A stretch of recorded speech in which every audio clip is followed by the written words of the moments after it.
Nós estamos de volta aqui com Fatos e Versões, com a gente a Marina Dias, da Folha de São Paulo, Raimundo Costa, do Valor Econômico. Muito obrigada por terem vindo. E vamos ver mais uma coisa que saiu nas redes sociais. O pessoal está comentando. A Mirella Marino, por exemplo, comenta o tom do discurso da presidente Dilma, presidente afastada. Ela diz que Dilma poderia, no mínimo, pedir desculpas e reconhecer o que errou.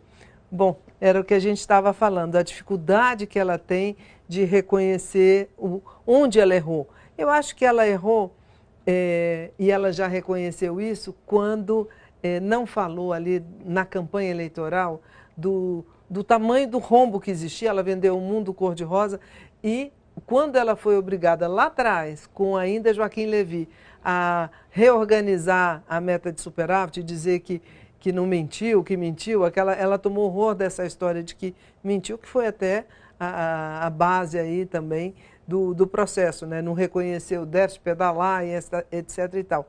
Então, um senador do PT me disse assim, olha, um avião não cai por um único motivo, são vários. Esse governo caiu por causa de vários motivos. Uma cadeia de eventos. Uma cadeia de eventos. Até o temperamento da presidente, essa impaciência dela também. Agora, o curioso é que ela perdeu aquela eleição, ela ganhou aquela eleição. Pela primeira vez, o PT, desde que assumiu, viu a perspectiva de perder uma eleição. Ela não ganhou, não foi uma eleição fácil. O primeiro discurso que ela fez tem uma sinalização qualquer em termos do diálogo, de lançar uma ponte com relação à oposição, mas logo depois ela abandonou inteiramente isso. Começou já na eleição da presidência da Câmara, que ela comprou uma briga inglória com o PMDB e com o deputado Eduardo Cunha.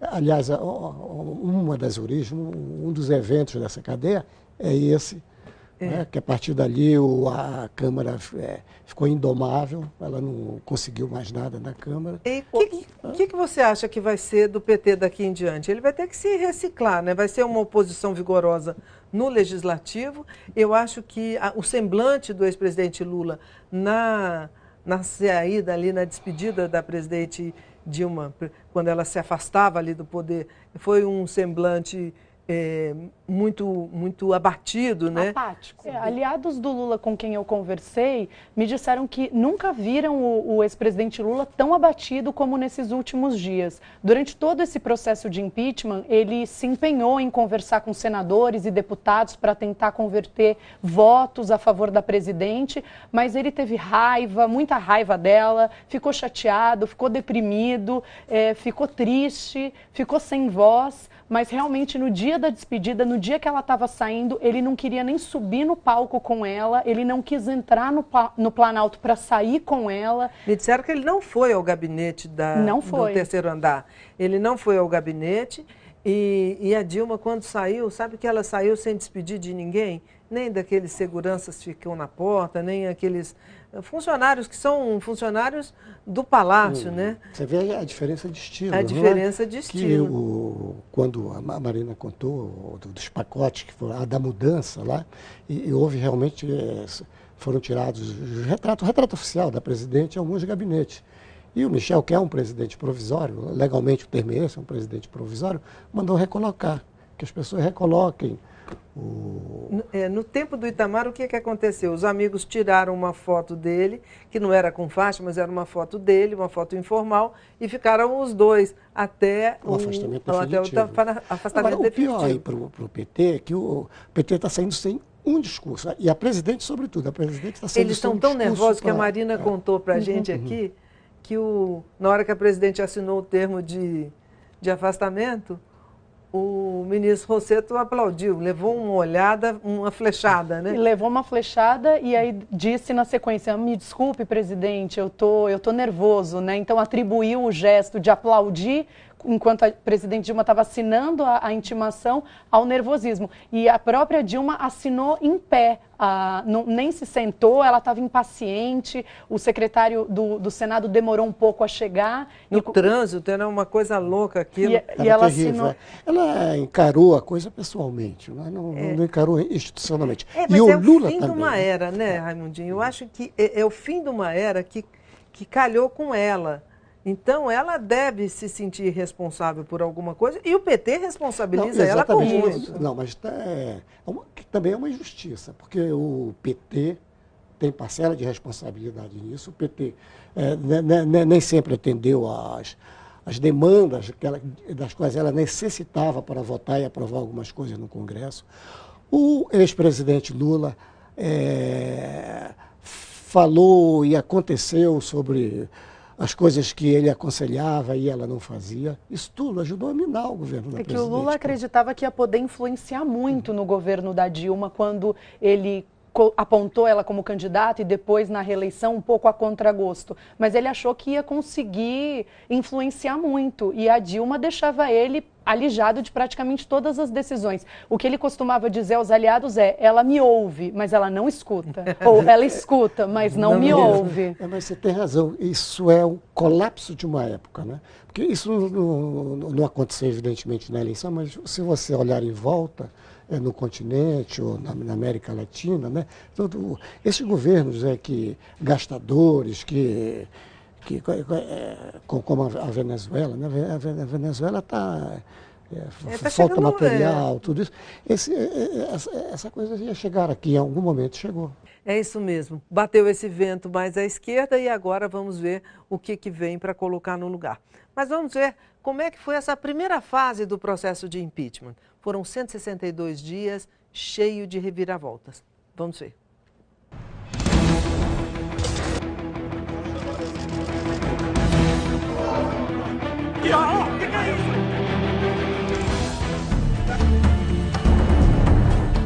Sim para o futuro! Nunca vi crime com tanta impressão digital. Estado de São Paulo, com a palavra. Respeito à Constituição que pode gerar impeachment. Vamos proclamar o resultado. Sim, 55. Não, 22.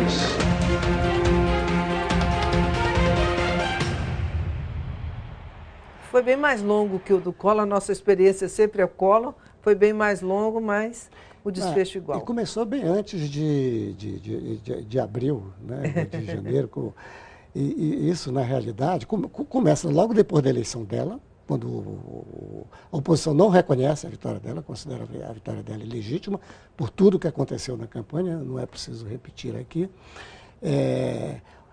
O início daquela cadeia de eventos que criaram aquela dificuldade dela com o Congresso, e marcante mesmo foi o dia 8 de março, o primeiro panelaço, né, quando você vê que ela estava... De 2015 ainda, 3 meses depois. Nem 3 meses de governo, né? Quando você vê que a popularidade dela, que a presidente estava implodindo politicamente. Ela ganhou a eleição e desabou na opinião pública. E outro grande erro dela foi renegar a política mesmo em crise. Ela se negava a negociar, a receber as pessoas, ela não recebia as lideranças da Câmara, do Senado, não recebia empresários. Os aliados dela, o entorno mais próximo dela, pediam que ela fizesse essas reuniões. Quando ela fazia aqueles jantares no Palácio da Alvorada com deputados, era sempre a contragosto, os deputados saíam de lá dizendo que não eram ouvidos. Então, mesmo na crise, mesmo desmoronando, ela ainda se negava a fazer negociações com o Congresso, que era a coisa que ela mais precisava. Um voto que me impressionou no impeachment foi do Edson Lobão a favor do afastamento da presidente Dilma. Mas quando você olha o Michel Temer, presidente em exercício agora, e o seu principal entorno, o Palácio do Planalto do Michel Temer, Eliseu Padilha, Gedel Vieira Lima e Moreira Franco, que está ali no anexo, mas está no Palácio.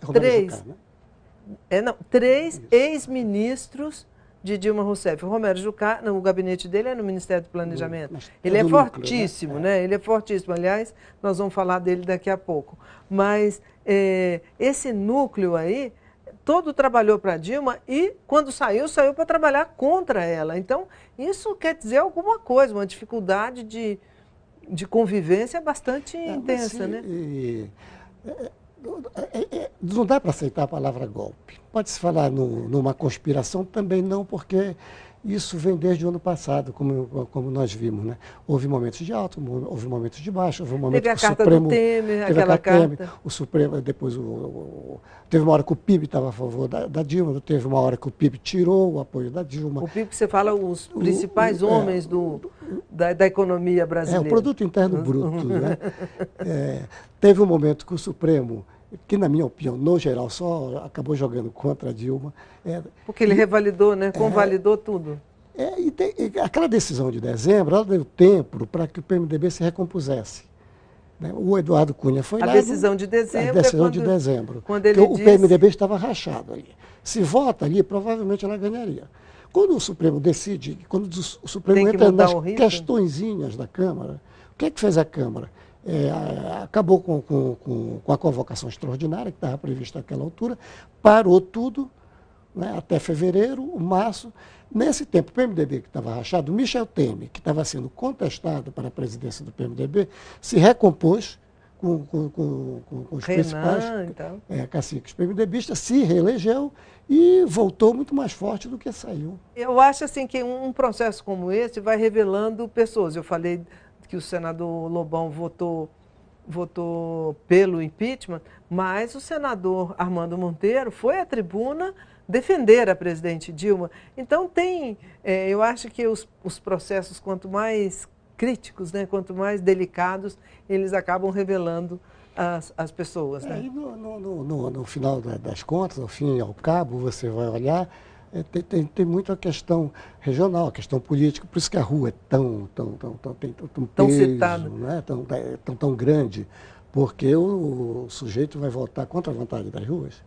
E eles queriam fazer os discursos na tribuna. A sessão do Senado durou 20 horas. O presidente do Senado, Renan Calheiros, tentou até fazer algum acordo para diminuir o tempo, os discursos. Mas os senadores não queriam, porque eles querem falar para o eleitorado, eles querem falar para os estados. Eles eram cobrados. O senador Raimundo Lira falou para mim, eles eram cobrados a falar. Bom, mas antes de fazer mais um intervalo, eu quero ler mais um comentário. O Fábio Baeta diz: Dilma e Cunha brigaram e parece que vão se afogar juntos. Exatamente isso, né? Abraço de afogados, não, briga de afogados, né? Porque o Cunha dizia, eu caio, mas ela cai antes, mas ele caiu primeiro e ela disse antes tarde do que nunca. E ele prometeu repetir quando ela caísse. Quando o Supremo afastou Eduardo Cunha, a presidente Dilma disse antes tarde do que nunca. E ele repetiu, ele tuitou quando a presidente foi afastada por até 180 dias, ele disse, estou repetindo, antes tarde do que nunca. Então, realmente foi esse duelo de titãs ali até o fim, mas o resultado, por enquanto, está sendo o mesmo. Os dois estão afastados do cargo. Vamos ver o desfecho de cada um. Quer participar? É só usar a hashtag Fatos e Versões nas redes sociais. Aproveita agora para postar, enquanto Fatos e Versões faz uma paradinha. E a gente volta já já com o nosso Papo no Cafezinho. Espera aí, a gente volta. E nós estamos de volta aqui com Fatos e Versões, com a Marina Dias da Folha, Raimundo Costa do Valor Econômico. Muito obrigada mais uma vez por terem vindo, está todo mundo exausto e vocês se dispuseram a vir gravar com a gente. Muito obrigado. E agora nós vamos falar de tudo isso que está acontecendo, tem o fator imponderável. É a Operação Lava Jato, as investigações da Polícia Federal e do Ministério Público, e isso tumultuou bastante o governo Dilma, pode tumultuar também o presidente em exercício, que também tem ministros citados. Só para a gente saber, são números impressionantes, porque são 109 alvos de investigação, dos quais 54 são de pessoas com prerrogativa de foro privilegiado. São políticos de muitos partidos, inclusive do atual governo. Temer é citado, Aécio Neves e a espada de Damocles, né? Continua na cabeça aí do poder. Eu achei interessante essa composição do Ministério do Temer, que em determinado momento houve uma pressão bastante grande ali para tirar o Romero Jucá, porque ele é um dos citados. E se tirasse o Romero Jucá, ele era um pilar bastante importante aí nessa composição do governo com o Henrique Meirelles. O Henrique Meirelles falando para o mercado e ele costurando ali pelo Ministério do Planejamento. E se tirasse o Romero Jucá, ia desabar esse modelo. Então acabou o Henrique Eduardo Alves, que também é citado, se beneficiando e agora volta ao Ministério do Turismo, né? Há qualidades diferentes aí, não é? Eu acho que o Romero Jucá é investigado. O Henrique também. O Henrique também é. O Gedel é só mencionado, citado. Agora, é importante registrar que o presidente interino, no seu discurso, ele fez uma menção explícita à manutenção da Lava Jato. Ele costuma dizer, nas conversas dele, em particular, que é uma ignorância quando dizem que ele pode interferir ou vai abafar. Eu acho também que é. Ninguém segura. Ninguém segura e é desconhecer que as instituições do Brasil são bem mais fortes do que já foram e o funcionamento de cada uma. Agora, por outro lado, o Michel, como muitos advogados no Brasil, como uma grande parte aí do mundo jurídico, ele tem suas dificuldades em relação a essas prisões preventivas muito prolongadas, não é? Mas interferir eu acho muito difícil. Alguns aliados do Michel Temer diziam: Romero Jucá sabe o tamanho que ele precisa ter e que ele pode ter.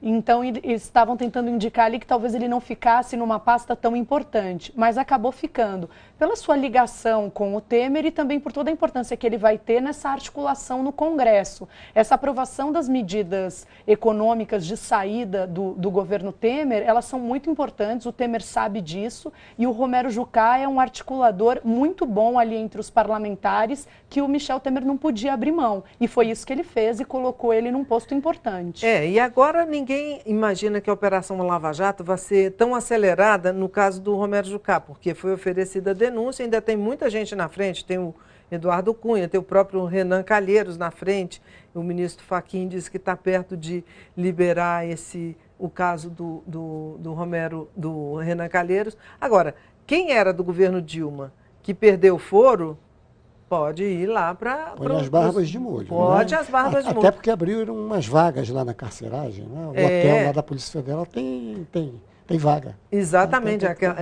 Muita gente ficou ali atenta, porque ali é quem não tem foro, né? E agora muita gente perde foro. Mas no Supremo Tribunal, eu acho que o foco agora da Operação Lava Jato fica no Supremo por conta desses números todos que eu falei. 54 pessoas com prerrogativa de foro. Então, é ali que vai gerar. Então, como o processo é mais lento no Supremo Tribunal Federal, a gente não sabe se vai atingir o governo em exercício, se não vai, como vai. Agora, ela continua andando e na questão da política, ali com o ministro Teori. Uma denúncia atinge, e no caso do Romero Jucá, se for atingir, atinge num ponto no coração do governo. Não é porque o Jucá está lá por causa de tudo isso que a Marina falou, ele é um articulador político de mão cheia, é um trator, ele foi líder do governo do Fernando Henrique, foi líder do governo do Lula, foi líder do governo da Dilma. Você sabe o que me impressionou? Na última ajeitada que a Dilma deu no governo, que eu não chamo nem de reforma, quando Nelson Barbosa foi para a Fazenda, o Renan Calheiros indicou o Romero Jucá para ser ministro do Planejamento. E ela não quis. E agora ele vai para fazer o que ele podia ter feito por ela, talvez até salvado o governo. E tem mais, essa identificação dele com o ministro Meirelles, porque um dos grandes problemas quando o governo Temer estava sendo pensado, montado, era de não se repetir aquele modelo de ter o Guido Mantega no Ministério da Fazenda e o Nelson Barbosa tocando fogo aqui atrás. Né?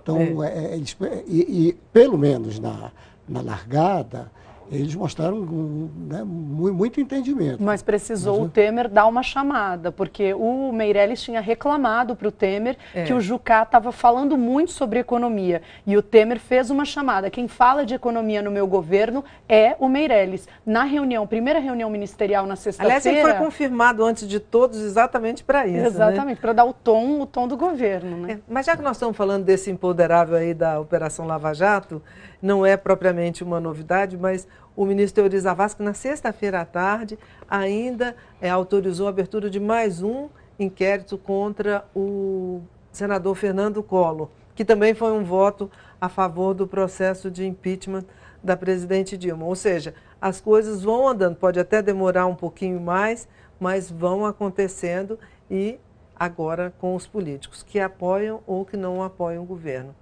Mas chegou a hora daquele nosso Papo no Cafezinho, as histórias dos bastidores de Brasília que a gente guardou para contar aqui para você.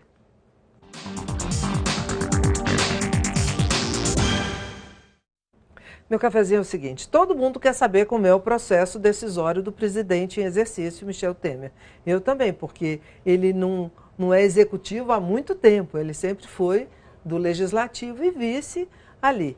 Então, uma questão eu acho que pode ser exemplar aí do processo decisório dele e da preocupação dele. Parece que é uma coisa banal, mas não é. É a escolha do líder do governo na Câmara dos Deputados.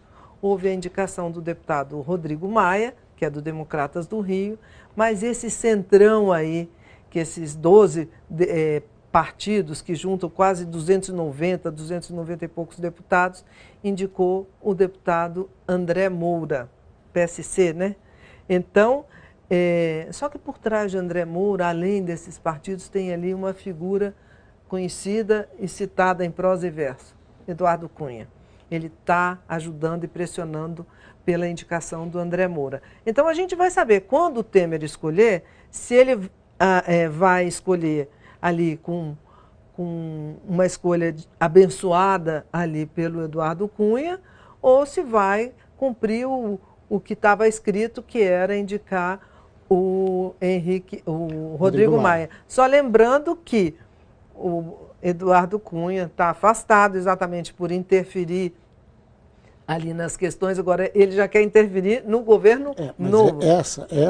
Esse é um dos grandes desafios que o presidente interino vai ter. Porque esse grupo ele está se organizando, aliás, ele já era organizado, né? Mas ele quer manter as prerrogativas que teve antes. E ele quer indicar pessoas para o governo Temer. E isso vai ser um problema para o governo. Quando a gente diz lá atrás que a saída do Eduardo Cunha causa alguma instabilidade, né, na Câmara, é também por coisas como essa. Ele quer interferir e ele não esmorece, né? Não esmorece. O meu cafezinho é sobre essa indicação do Henrique Meirelles para o Ministério da Fazenda. Todo mundo sabe que ele estava super ansioso para assumir o Ministério da Fazenda ou da presidente Dilma, quando o Lula sugeriu esse nome a ela na troca do Joaquim Levy, e também ansioso agora para assumir o posto no Ministério do Michel Temer. Mas dizem que quando o convite chegou mesmo efetivamente do Temer, o Temer precisou esperar o sim, porque a Eva, mulher do Henrique Meirelles, não queria de jeito nenhum que ele voltasse à vida pública e tentou convencer que ele não aceitasse o cargo, mas não conseguiu. Não conseguiu, né? E prevaleceu o desejo dele. Você diria que o Meirelles informalmente conversou com o Lula antes de aceitar esse cargo?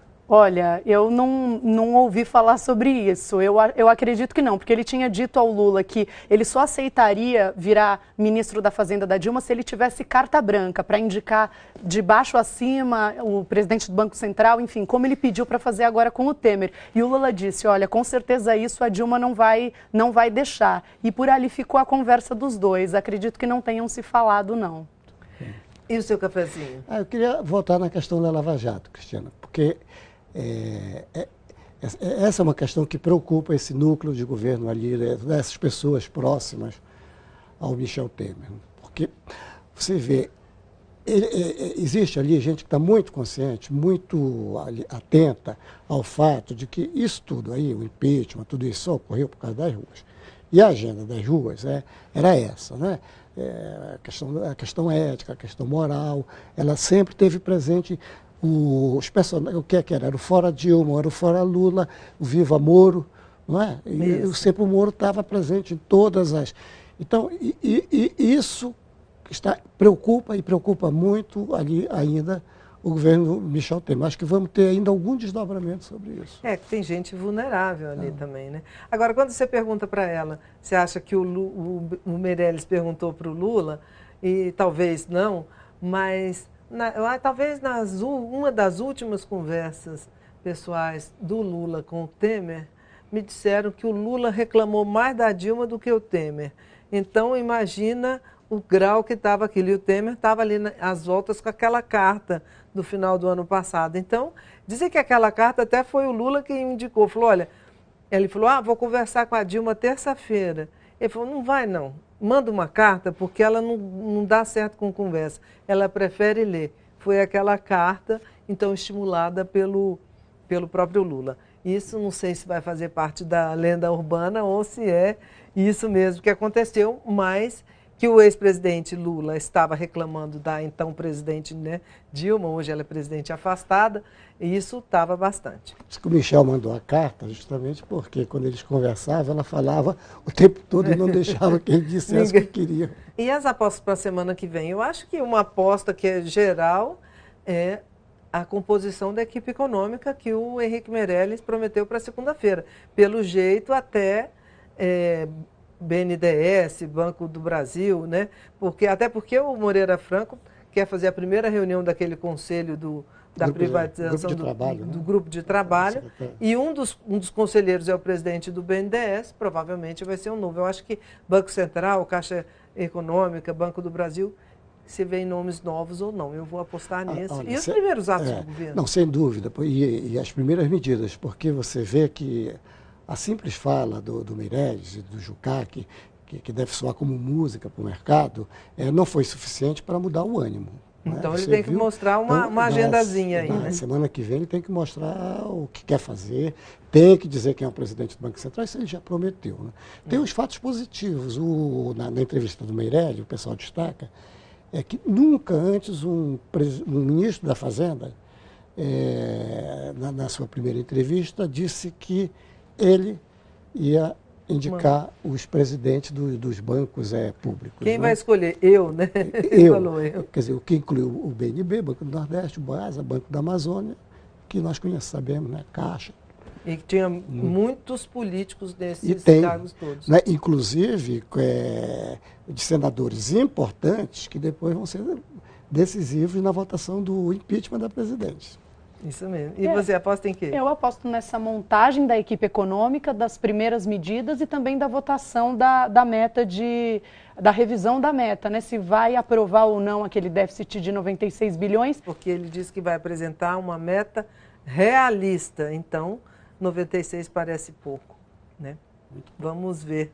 E vamos ver como vai ser a primeira semana da presidente afastada Dilma Rousseff. Acho que ela vai pedalar um bocado. Ela quer descansar um pouco e ficar um pouco com a filha e com os netos que não vieram para cá nesse período de afastamento. Não viajaram a Brasília. Agora, quem não quer descansar é o Renan Calheiros, né, que já suspendeu o recesso em julho para ir tocando o processo. Acho que ela vai ter que vir, né? Ela vai depor, vai ter que acompanhar. Eles querem acelerar o processo de impeachment para acabar em setembro. Vamos acompanhar. Fatos e Versões vai ficando por aqui. Se você gostou do programa, tem alguma sugestão ou crítica, entre em contato com a gente pelas redes sociais com a hashtag Fatos e Versões. Ou então pelo telefone 4002-2884 e ao custo de uma ligação local. Você pode falar com a gente também pela internet. O endereço é falecoaglobonews.com.br. E você já sabe, para rever este e outros programas, deve acessar o Globo News Play. Quero agradecer mais uma vez aqui a presença de vocês. Marina, muito obrigada por ter vindo. Raimundo, muito obrigada. Bom descanso, né, neste fim de semana. Que nada nos tire do nosso descanso nesse fim de semana. Mas eu quero agradecer especialmente a você, assinante, que nos acompanhou até aqui. Tchau, tenha uma ótima semana. Eu volto na semana que vem. Até lá.